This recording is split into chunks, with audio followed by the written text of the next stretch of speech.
Magandang hapon po. Nag-amok at namaril ang isang umano'y retiradong miyembro ng Philippine Marines sa Caloocan City. At ang kanyang pinag-initan ang mga naabutan niyang nakatambay. Sugatan ang kanyang kaibigan na tinamaan ng bala ng umawat. Nakatutok si Bea Pinlac. Pauwi mula sa inuman sa Barangay 8 Caloocan ang 59 anyos na lalaking ito kasama ang kanyang kaibigan. Napatigil sila sa gitna ng kalsada nang tila na pag-initan ng lalaki ang ilang nakatambay roon. Pilit naman siyang inawat ng kanyang kaibigan. Ang lalaki na retiradong miyembro umano ng Philippine Marines, armado na pala ng baril habang nag-aamok. Adik ka? Okay ka lang, ya? Ha? Okay ka lang po ba? Adik ko kinuha ko rito. Adik ka ba? Hindi nagpaawat ang suspect na winasiwas pa ang kanyang baril. Maya-maya, kinasanan niya ito at saka umalingaw-ngaw ang sunod-sunod na putok ng baril.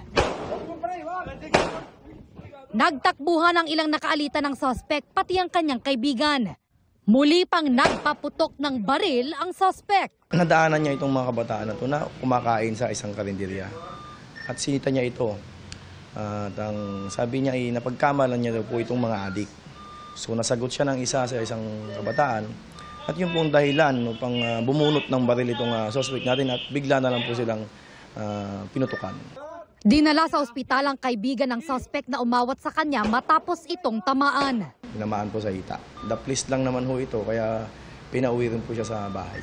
Naaresto ang suspect sa kanyang bahay. Dahil nakainom at armado pa ng baril ang suspect, Nagpanggap po akong barangay kagawad at sinabi ko kung mayroon siyang reklamo na kailangan ayusin. So naniwala naman po siya at pag bukas niya po ng gate, yun na po, nadakma ako na po siya at nagpambuno kami at naaresto na po namin. Sundalo ako! Bumaba ka! Minura mo pa kami ha? na-recover din ang baril na ginamit niya sa krimen. Nang kuhanan namin ng panigang suspect, ayon sa pulisya, hindi na siya inireklamo ng kanyang kaibigan. Pero may kinakaharap pa rin siyang reklamong attempted homicide at alarms and scandal. Para sa GMA Integrated News, Bea Pinlac, nakatutok 24 oras.